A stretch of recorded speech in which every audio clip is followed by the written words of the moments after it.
Здраво дечки, јас сум Мето, ова е прво видео во 2024-та. Денеска ќе правиме кратко ревју на играта Castles of Burgundy. Многу интересна игра, постои многу одамна, ова е некоја 25 годишна верзија. Играта се состои од мейнборд и плеербордови, се игра 5 рунди со по 5 фази. Поентата е, сите играчи ги вртат коцките, едниот ја врти белата коцка за да се стави ова гуцп на соодветната бројка. И со бројките што може да правите, со едната бројка може да земете од полето број 5, да го ставите кај вас на полето, а со другата коцка може да го пласирате некаде каде што одговара и бојата и бројот на коцката. Значи се игра 5 рунди со по 5 фази, секој играч има точно 25 потези. Поените може да достигнат до 200-300 поени ако добро се планира. Така да прилично едноставно за учење, прилично едноставно за играње. Она што мене ми се свиѓа, тоа што е брза. Покрај тоа што е игра со коцки на многумина, нема да ми се свиѓа дека се коцки во прашање, но овдека коцките се имплементирани така да буквално имате опција да правите многу работи со коцките, дали да ги жртвувате за модификатори, дали да продавате гудс, дали да си резервирате некој тайл да зафркнете некој од играчите, или па да купите некоја од овие тука поленца. Оваа верзија, 25 годишнина или не знам која годишнина е многу добра затоа што во себе содржи и едно 5-6 мини експанзии. Иако се мини, додаваат многу во играта, а најинтересната според мене експанзија е Team Play, односно 2 на 2, затоа што е лудило. Имamo пробано, така да можам да кажам од искуство.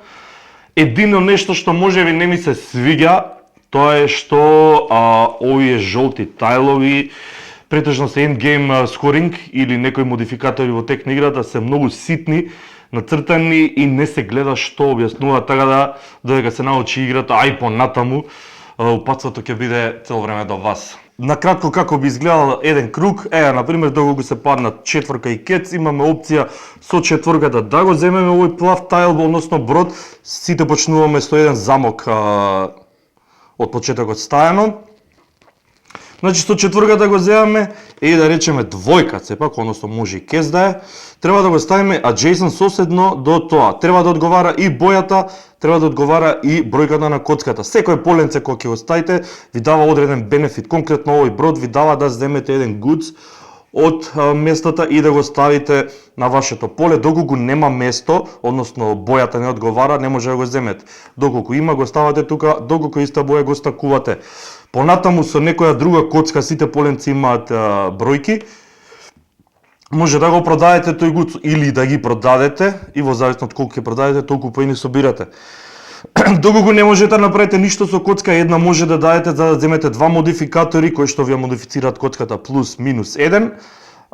Поентата е што порано да ги завршите овие кластери, односно бои, по линија со бои. Затоа што порано ги завршите, толку повеќе поени ќе земете. Во рунда 1, доколку завршите поленце кластер со една боја, ќе земете 1 поен од кластерот и 10. Како што се доближувате кон крајот, ќе земете помалце поени, но, например, ако направите кластер од 8 полиња, земате 36 поени. Значи, тоа се бродовите, замокот ви дава виртуелна коцка доколку го ставите, има само неколку места за замок.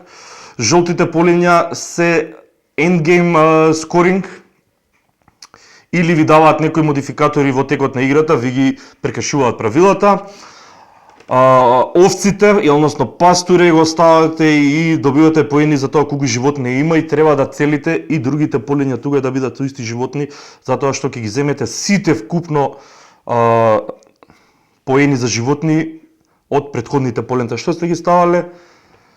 Кафеавите, односно зградите ви даваат некој инстант бонус кој што ви е многу битен, некои се джокери, некои се маркет земате плюс тајлови, некои се банка земате 2 парички и така натаму. Значи, како што реков, кој прв ќе направи кластер добива плюс поинчиња, од тука и може да се стигне, значи буквално до крај на игра не се знае кој ќе тепа, од жолтите поленца го одлучуваат победникот, така да може да стигнете над 200 поени. Нема негативни страни, освен ова што можеби со тек на време ќе се подобри. Оценка според мене 8.5.